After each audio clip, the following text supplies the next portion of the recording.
Caitlin was 42 years old, living in a quiet suburb just outside Minneapolis, the kind of neighborhood where every lawn was trimmed, every porch light warm, and every life looked identical from the street. On paper, she was a full-time housewife. That's what the neighbors thought when they saw her every morning standing at the kitchen window in soft sweaters, coffee cooling in her hands, watching school buses hiss to a stop. That's what Brandon told people when they asked what his wife did. And that's what Caitlin let the world believe, because peace was expensive and anonymity was how she paid for it. What no one saw was the laptop hidden behind cereal boxes in the pantry cabinet, the encrypted emails checked only after Brandon left for work, the Bluetooth earpiece tucked beneath her hair as she leaned against the counter, whispering instructions that moved millions of dollars. Caitlin wasn't just employed. She was the CEO of Silver Meta Medical Distribution Company, supplying equipment to hospitals across 3 states. Multi-million-dollar contracts, dozens of employees. A responsibility heavy enough to crush egos far stronger than Brandon's. Her salary alone cleared $145,000 a year. Not counting equity, but she never dressed like power, never spoke like authority, never demanded recognition at home. At 7:12 a.m. every weekday, she packed lunches, wiped counters, and listened to the house settle into silence. At 7:30, she took board calls in a whisper, standing barefoot on cool tile, negotiating supply chains while the dishwasher hummed. This was her double life. Not because she was ashamed of her success, but because she had learned that her ambition made the man she loved uncomfortable. So she shrank. She softened her voice. She downplayed her wins. She let him believe he was the center of their world. And in the quiet moments when the house was empty, when the weight of pretending pressed hardest, one thought returned again and again. I thought love meant shrinking myself, so I did. At the time, it felt like compromise. Like marriage. Like the price of peace. She didn't yet realize it was the beginning of her erasure. When Caitlin met Brandon, he was 30 years old and effortlessly charming in the way that felt rare and deliberate. He remembered details. Not the obvious ones, but the kind that made you feel seen. He noticed when she switched her coffee order, when she wore her hair differently, when a smile lingered a second too long because she was pretending everything was fine. He listened with his whole face, leaned in, asked follow-up questions. At the time, Caitlin mistook that attentiveness for emotional intelligence. Brandon knew exactly when to text, exactly what to say, exactly how to make concern feel like devotion. It created an illusion of care so convincing that she never thought to question it. Their relationship moved fast, not recklessly, but confidently. 6 months in, he talked about forever. A year later, they were married under white lights and soft vows, surrounded by people who whispered, "He adores her." On their wedding day, Brandon held her hands and promised partnership. "I'll always protect you," he said. "I'll never let you carry life alone." Caitlin believed him because he sounded sincere, and sincerity is powerful when you want to be chosen. But warmth, she would later learn, can be performative. The first changes were subtle. His compliments slowly turned into expectations. His gratitude became assumption. His affection became conditional, offered when she pleased him, withdrawn when she didn't. Where he once noticed her sacrifices, he began to accept them as his due. The man who used to open doors now waited for service. The man who once asked now instructed. The man who vowed equality began to speak as if leadership belonged to him by default. And Caitlin adapted because love. she believed, meant patience. She remembered the vows when the tone changed, clung to the early warmth when the room went cold. Convinced herself this was just marriage settling into routine. But standing years later in the same house listening to Brandon speak to her without looking up, without kindness, without pause, it became clear. The man she married hadn't disappeared. He had simply stopped pretending. The shift didn't happen all at once. Control never does. It begins disguised as pride. Brandon stopped talking about growth. Not because opportunities disappeared, but because accepting them meant admitting he needed to change. Promotions felt like pressure, new responsibilities felt like threats, and when colleagues advanced, he dismissed it as luck, favoritism, or politics. Stagnation became his comfort. When Caitlin quietly offered him a position at Silver, met a role tailored to his skills, with real upward mobility, he rejected it without hesitation. "I don't want to work for my wife," he said. The words sharp with something deeper than pride. "It makes me look weak." What he couldn't say was the truth. Her competence unsettled him. The more capable Caitlin proved herself to be, the smaller Brandon felt, and instead of rising to meet her, he chose to limit her subtly, persistently, strategically. He framed his resistance as dignity, but it was fear, so Caitlin compensated. She began transferring $1,400 every month into his account, no questions asked. Money for expenses, for his things, for peace. Brandon accepted it without shame, without gratitude, without acknowledgement of where it came from. The allowance became entitlement, sneakers stacked in boxes by the door. New gaming consoles replaced old ones that worked just fine. Gadgets arrived weekly, opened, discarded, forgotten, and still, he complained about being stressed, about feeling underappreciated, about how hard his life was. Meanwhile, Caitlin managed payrolls, supply chains, legal reviews, then came home and apologized for being tired. This wasn't partnership, it was inversion. Brandon didn't want to build alongside her. He didn't want equality. He wanted the safety of being provided for, and the power of pretending he wasn't. He wanted a provider he could dominate. Once control settled in, neglect followed naturally. Brandon began treating Caitlin's presence like an inconvenience, something that disrupted his comfort rather than shared his life. Every small frustration found its way back to her. If dinner was late, it was her fault. If a bill arrived, it was her fault. If he was unhappy, exhausted, or angry, it was always her fault. One afternoon, he exploded over something trivial. The iron hissed softly as Caitlin pressed a shirt at the board, her hands trembling from fatigue. Brandon stood in the doorway, watching her miss a crease. "What are you even doing all day?" he snapped.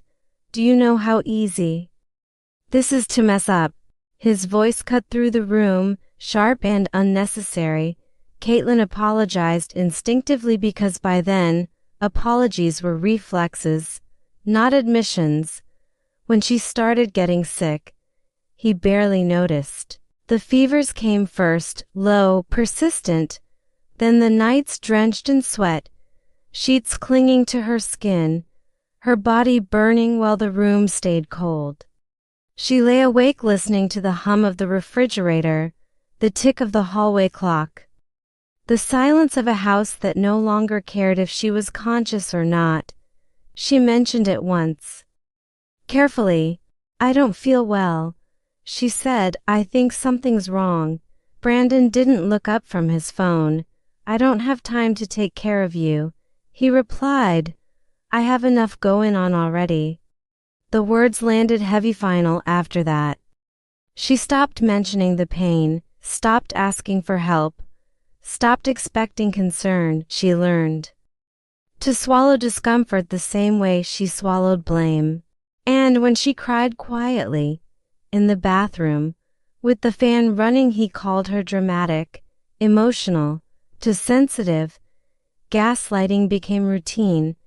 He told her she was imagining things, that she was overreacting, that any other man would have left by now. Caitlin began doubting her own body, her own memory, her own worth. The house grew quieter, not peaceful but empty. A silence thick with resentment and loneliness, and for the first time, something dangerous began to form beneath her exhaustion, not sadness, not fear, anger, the kind that waits. If Caitlin had still been clinging to excuses, they ended that afternoon. Her mother, Frances, came to visit on a quiet Sunday, hands full of homemade food, eyes warm with the kind of concern only a parent carries when something feels wrong but hasn't yet been spoken aloud. Frances had always been gentle, respectful, careful not to interfere. She stepped into the house like a guest, not family. Brandon barely acknowledged her. He stayed seated, legs stretched out, television loud enough to dominate the room. When Frances asked a simple question, whether Caitlin had been resting more lately, Brandon let out a laugh that wasn't amused. She worries too much, he said dismissively. Some people just like attention. Frances stiffened. Caitlin felt it before she saw it, the familiar tightening in her chest. Later, in the kitchen, Frances quietly suggested that Caitlin should see a doctor, that she looked pale, that this wasn't normal. Brandon overheard. "This is my house," he snapped, stepping into the doorway, "and outsiders don't belong here," filling her head with nonsense. The word outsiders hung in the air like a slap. Frances froze, humiliated. Caitlin opened her mouth to speak, but Brandon cut her off with a look that warned her not to challenge him. No apology followed. No correction. No defense. Frances gathered her things in silence, hugging Caitlin a little longer than usual before leaving. Her eyes said what her mouth didn't: "You deserve better." The door closed. The house returned to its heavy quiet. And in that moment, something in Caitlin finally broke free from denial. This wasn't stress. This wasn't misunderstanding. This wasn't a man struggling. He wasn't cruel by accident. He was cruel because he felt safe being cruel. Safe that she wouldn't leave. Safe that she would absorb it. Safe that no one would stop him. That realization didn't come with tears. It came with clarity, and once Caitlin saw him clearly, there was no going back. The collapse didn't happen at home. It happened at the office during a routine visit she hadn't told Brandon about. Caitlin was standing in a hallway outside a conference room, her phone pressed to her ear, when the world tilted. The edges of her vision darkened first, like a curtain slowly closing. Then came the sound, muffled voices, distant, distorted, before everything went black. When she woke up, the ceiling was unfamiliar, too white, too bright. The Mayo Clinic. That's what the nurse said gently, like the name alone explained everything. The hospital smelled of antiseptic and plastic, clean but unforgiving. Fluorescent lights buzzed overhead, never dimming, never resting. Machines clicked and hummed in steady rhythms, indifferent to fear, and for drip marked time with quiet precision. Tick, drip, tick, drip. Caitlin lay still, thin blanket pulled to her chest, trying to understand how her body had betrayed her without warning. Tests followed, scans, blood work, long hours alone. When the doctor finally sat down, his expression already carried the weight of the words he was about to say. A tumor, pancreatic. The room seemed to shrink around her. She didn't cry, not yet. Her first thought wasn't pain or treatment or even survival. It was Brandon, how long it would take him to answer his phone, whether he would come, whether he would care. That was the fear that settled deepest, not death, abandonment. The nights were the hardest. The sheets smelled faintly of detergent and something metallic. Her body burned, then chilled. Sweat dampened her hair as she stared at the ceiling. Listening to the steady drip of medication and the distant squeak of carts in the hallway. Visitors came and went for other patients. Laughter drifted in from somewhere far away. Her phone stayed silent, and in that sterile room under lights that never turned off, Caitlin understood something terrifying and undeniable. She was about to face the hardest fight of her life. And she was going to do it alone. Caitlin texted Brandon first, then called again. The messages were simple, careful, stripped of accusation. I'm in the hospital. Please come. I need you. Hours passed, then a day. The screen stayed dark.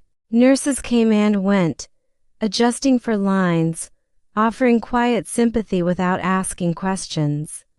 Caitlin stared at her phone until the glass felt heavier than it should have, until the silence itself became an answer. Brandon didn't ignore the messages because he didn't see them. He ignored them because he chose to. When he finally showed up, it wasn't with concern or urgency. He arrived dressed neatly, impatiently standing at the foot of her hospital bed like a man waiting for an appointment to end. No flowers, no apology, no relief that she was alive. He didn't sit down. I don't think this is working anymore, he said flatly, pulling a folder from under his arm. The words landed before Caitlin could process the sound of his voice. Divorce papers, right there, under fluorescent lights, next to a beeping monitor that tracked her heartbeat. I can't do this. Brandon continued, eyes drifting toward the window. I didn't sign up to be a caretaker. Her hands shook as she reached for the papers, the IV line tugging against her wrist. The legal language blurred together until she caught the parts that mattered. He wanted the house, the car, everything. This makes sense, he added, as if explaining a grocery list. You're not exactly stable. Caitlin looked up at him, searching for something. Remorse, hesitation, humanity. She found none. You don't have a choice anyway, Brandon said, voice cool, final. This is just how it has to be. That was the moment. Not the diagnosis. Not the collapse. Not even the neglect. This was the point of no return. Because as Brandon turned and walked out of the room, papers unsigned, confidence unshaken, Caitlin felt something shift inside her. The fear didn't disappear. It transformed. And in its place, something far more dangerous took root: resolve. The door clicked shut behind Brandon, and the room fell silent again except for the steady beep of the heart monitor. Caitlin stared at the empty space where he'd been standing. For a long moment nothing happened. Then slowly her lips curved into a smile. Not a warm one. Not a hopeful one. A cold one. You just woke up the real me, she whispered, her voice barely louder than the IV drip. She reached for her phone, not to beg, not to explain, not to ask for comfort. She scrolled past Brandon's name and stopped at another contact, one she hadn't needed to use in years for anything. Persona L. Eric Lawson, CFO, Silver Med. The call connected on the second ring. Eric didn't waste time. Caitlin, you don't usually call from this number. I need you to listen, she said calmly, her voice surprised, even herself steady, controlled, unbreakable. I'm in the hospital, and things are about to change. There was a pause. Then, say the word. In that moment, Caitlin stopped being a patient. She became an operator. She instructed Eric to prepare internal reviews, to quietly pull employment records, to freeze discretionary approvals tied to Brandon's department. Nothing dramatic, nothing illegal. Just awareness. Power doesn't announce itself, it organizes. As Caitlin ended the call, she leaned back against the pillow, fluorescent light reflecting off the screen of her phone. Around her, machines continued their indifferent rhythm, but inside her, something ancient and precise had come alive. She had spent years shrinking to keep a fragile man comfortable. That era was over. From that hospital bed, weak in body, clear in mind, Caitlin began reclaiming every inch of herself, not with rage, not with chaos, but with intent, and Brandon had no idea what he had just unleashed. Caitlin didn't rush. Revenge, she knew, wasn't about speed, it was about structure. From her hospital bed, she began moving pieces quietly, the way real power always does. No raised voices, no threats, no dramatic confrontations. Every step was deliberate, documented, and irreversible. The first move was truth, not public truth but internal truth. Within Silver Med's executive circle, Caitlin authorized the formal disclosure of her full ownership stake. Not an announcement, not a celebration, just paperwork filed, signatures verified, records updated, the kind of reveal that doesn't echo but changes gravity. Next came the contracts. Brandon's employment agreement was reviewed line by line. Performance clauses, conduct standards, conflict of interest disclosures. Every rule he'd ignored while assuming protection he never actually had. HR didn't need instructions, they needed permission. Complaints that had once been buried resurfaced. Unprofessional behavior, misuse of company resources, documented patterns of entitlement. Nothing fabricated, nothing exaggerated, just the truth. Finally allowed to speak, legal counsel was brought in quietly, not to attack but to prepare. Divorce filings were reviewed, asset structures mapped, every property traced back to its original purchase. The house, Caitlin's name; the car, Caitlin's account; even the shared savings neatly itemized, with timestamps that told a very different story than Brandon planned to claim. By the time she was discharged from the hospital, the groundwork was complete. No screaming, no violence, no revenge fantasies acted out in anger. Just precision, because Caitlin didn't need to destroy him emotionally. She only needed to remove the illusion that he was untouchable. And when the moment came, he would finally understand the difference between power borrowed and power owned. The office was quiet, almost impossibly still. Brandon leaned back in the leather chair, expecting another routine meeting, another moment where he could flex entitlement and charm. Instead, Caitlin entered, calm, collected, coldly precise. Brandon started with his practiced shrug. I got laid off. A pause. He smirked, assuming the sympathy or outrage would land. But Caitlin didn't flinch. She didn't even blink. I'm the CEO, Brandon, she said. The words were soft, measured, but every syllable landed like steel. Silence fell, not just in the room, but in him. The air seemed to thicken, compressing all of his assumed control into nothing. Hands trembled, a faint sweat forming on his brow. Every gesture of dominance he had rehearsed for years slipped away in that single quiet declaration. He tried to speak, but the words stuck. He opened his mouth, closed it. His mind, trained for entitlement, had never anticipated this kind of precision, this legal, immovable power.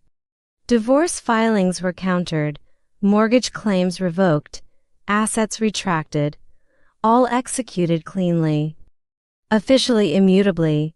Cinematically, the camera lingers, trembling hands, a faltering voice, eyes wide with disbelief. Caitlyn's expression remains unreadable. Her quiet triumph more devastating than any shouting could ever be. For Brandon, the illusion of control had shattered. For Caitlyn, it was the first real moment of peace in years, the slow burn of justice, delivered without chaos, was complete. Brandon thought he could rebuild, escape, or charm his way out. He hadn't counted on Alyssa. A discreet tip from Caitlyn's inner circle revealed messages, late-night meetings. The pattern of betrayal he'd tried to hide. The infidelity wasn't a whisper, it was proof. Documented, undeniable. Within weeks, lawsuits were filed, targeting every overreach he had attempted. Industry whispers became roars, blacklisting followed. No company wanted a repeat of his entitlement-fueled chaos. Former peers avoided him. Former friends called him a cautionary tale. The final blow, Brandon, once the charming husband and manipulative consumer of Caitlyn's resources, was reduced to night shift labor in a job that demanded everything he had and paid him nothing of th. A prestige he once assumed was his birthright. The camera lingers on him, shadowed by fluorescent lights, unrecognizable and small, the weight of his actions pressing down. For the audience, the satisfaction is visceral. The man who dominated through fear, laziness, and deceit has fallen completely. Every insult, every betrayal, every act of control he attempted has been methodically undone. Caitlyn, meanwhile, moves forward not with vengeance, but with vindicated calm. The quiet echo of justice resonating long after the scene fades. This is the peak of emotional closure, a meticulous, complete, and unflinching reckoning. The horizon glows soft pink and gold over the lake. Caitlyn steps onto the deck of her new home, coffee in hand. The quiet broken only by the gentle ripple of water. She's cancer-free. Her body finally matching the strength she's carried in silence for so long. Every corner of the house reflects a life rebuilt on her terms. No compromises, no shortcuts, no hidden corners where fear or resentment could hide. Boundaries are drawn not as walls, but as clear markers of respect and self-worth. She doesn't rush toward love. She has learned the value of her own company, the gravity of self-trust. Sunlight spills across the lake, warming her face. The breeze carries a sense of possibility, of mornings that belong entirely to her. Internal monologue, I survived the worst, now I rise in the quiet I deserve. Camera lingers on the lake, serene and infinite, a mirror for the new life Caitlyn has claimed. A life untouchable, unshakable, and wholly her own. This is peace earned, the calm after the storm. A visual and emotional exhale for the audience. The screen softens, lingering on Caitlyn's silhouette against the sunrise. Her voice, calm but firm, delivers the lesson the story has quietly built. Strength isn't loud. Revenge doesn't need violence. And self-respect is the most dangerous thing a woman can reclaim. The words hang, echoing beyond the story, a quiet, unshakable truth. The audience is left with reflection, awe, and a subtle, lingering empowerment. Final shot. Caitlyn turns from the lake, a small, serene smile, the embodiment of peace earned, power reclaimed, and dignity restored. The frame fades to a soft, cinematic outro. Slow zoom on Caitlyn walking along the lake, sunrise painting gold on the water. Her voice, calm but compelling, guides the viewer. If this story gave you chills, if justice like this feels earned, hit like, subscribe, and share your thoughts below. And click the next video, because the next revenge story is even colder.